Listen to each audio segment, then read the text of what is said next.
How's it going, everyone? Welcome back to the channel. So on today's video, we're going to be going over how I like to do my multi-point inspections and what should be done when you're visiting your local dealer. Now, if you're going in for just an oil change, then chances are it's going to be quick in and out. They'll look at some stuff, obviously look at the suspension, everything important, the filter, stuff like that. But they won't be test driving a vehicle like I like to do. Typically, I get vehicles with either concerns or higher mileages. It's very rare that I'll do an oil change, straight up oil change on a car with just 10,000 miles or something like that. So I like to test drive each and every vehicle, make sure I'm addressing the customer's concern if they do have one, whether it be drivability, a noise, a check engine light, any light of some of these sort, a noise, a rattle, whatever the case may be. And B, something that they may not have mentioned that I may pick up. I also like to check them, especially on older vehicles, if there's a noise there, maybe a couple different noises, and to make sure that something I didn't create while doing my repair or stuff like that. So if you don't drive it before, you're not going to know if there was a noise there before and if it's something you created or something, again, that was already there. So we're going to go ahead and test drive this vehicle. It is in Accord with 83,000 miles. So it is here for a drivability concern. I've already done the repair at this point. You could probably figure out what that repair was. It was low on coolant. If you follow the channel, you're going to know exactly what that repair was. So let's go ahead and get started with the video.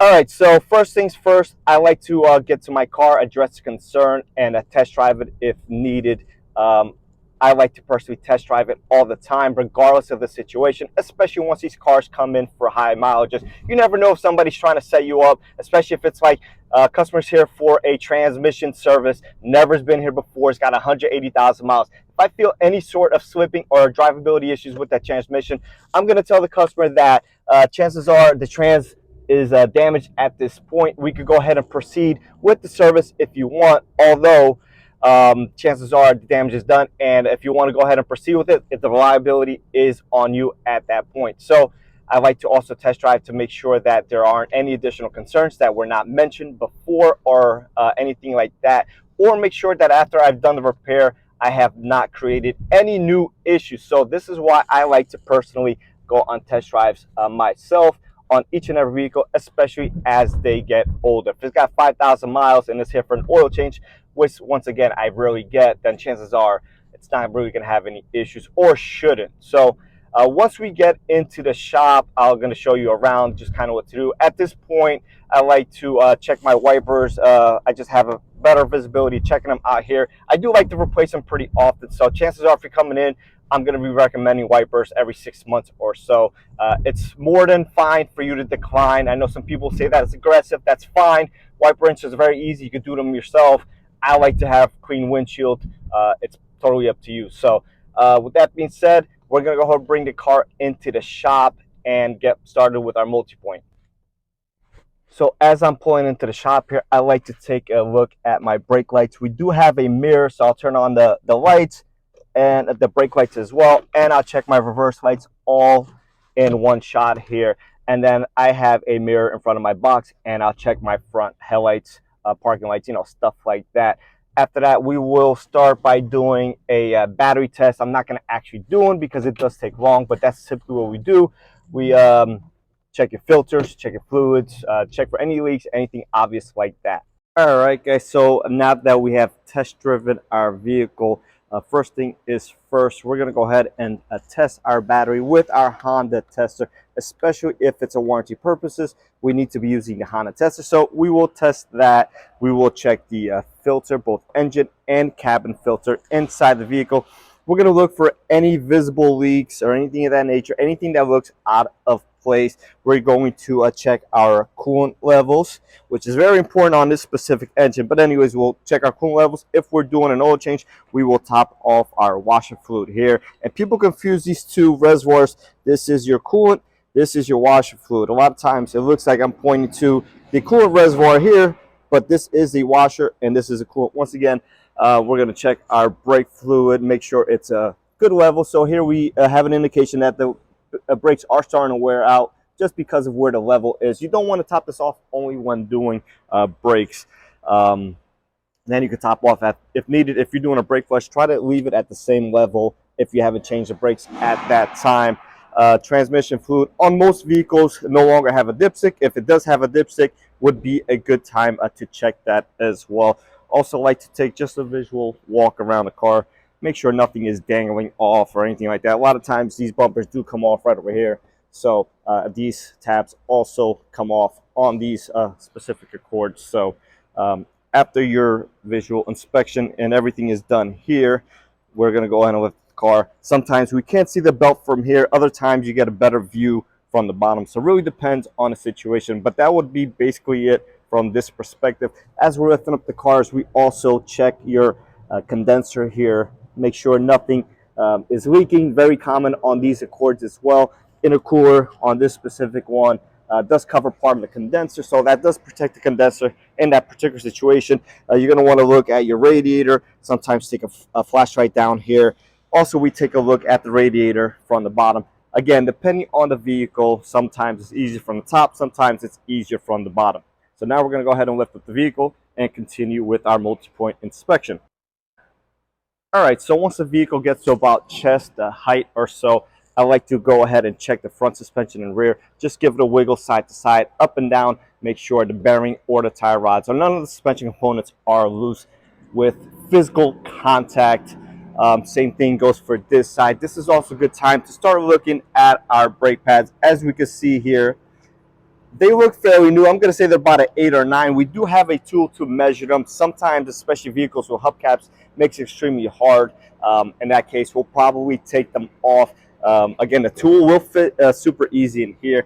And we can look at our treads here at the tires. These are fairly new tires. I'm going to go ahead and measure them in just a second here.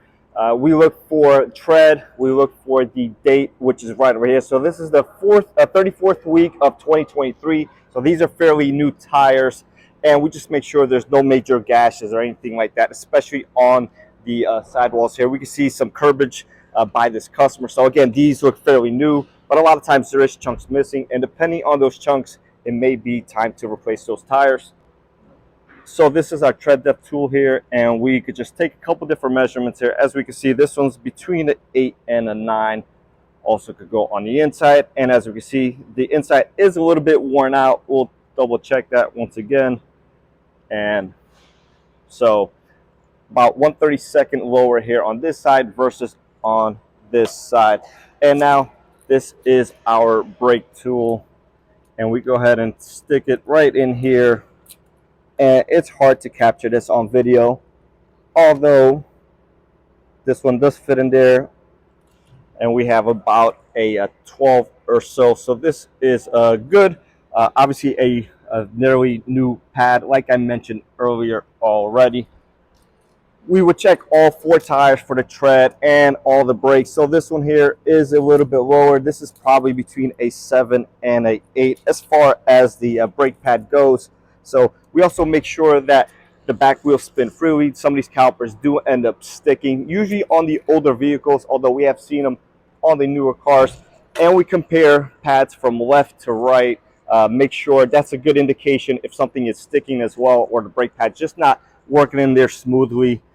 So that would be something good to check at this time. And our dealer does use an electronic multi-point inspection. So we'll go ahead and do the multi-point, then we'll process information there onto the computer.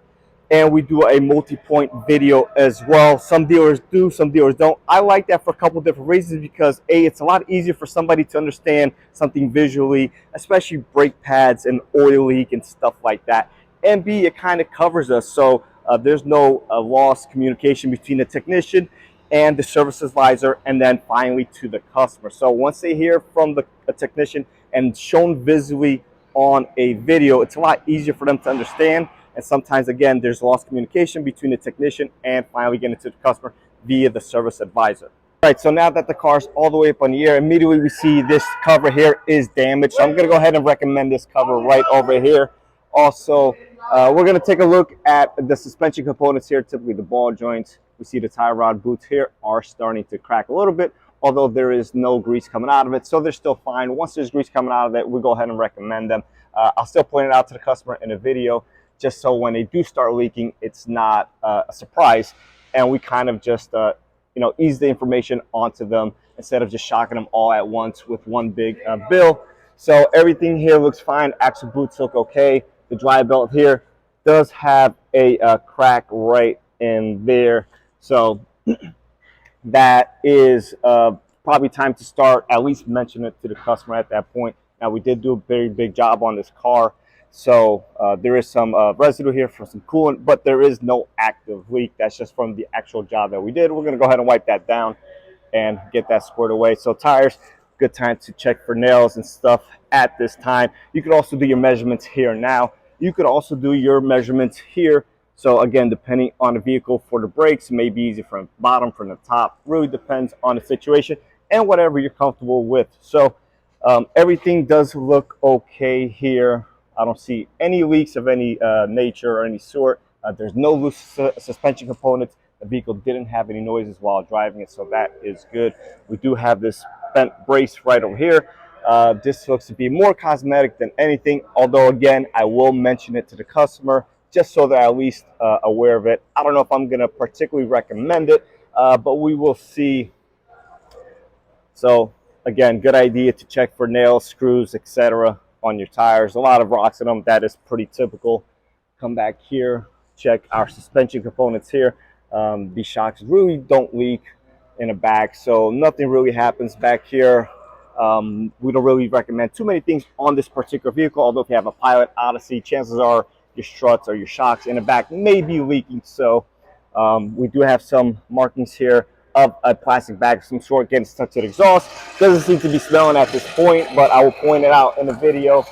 And just typically pretty normal for what we do here in this process. At this point, I would start draining the oil or performing whatever repairs necessary at this time for whatever the customer is here for. So this is our typical process for the multi-point inspection. After I'm done with the vehicle, if I'm just doing an oil change, I won't test drive it again. If I'm doing a repair of any sort, whether it be brakes and alignment, major component replacement, I'm test driving it afterwards. So again, make sure that we didn't create any new issues and everything we did is up to par and up to my personal standards. So that being said, hopefully this video was helpful to somebody out there. Get you a good understanding of what happens inside of the repair facility or what should be happening.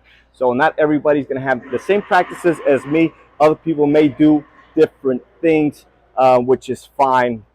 But this is just kind of some of the stuff that I do. And there's no damages down here of any sort. If there's anything ripped, you take a closer look. So with that being said, I'll catch everyone on the next one.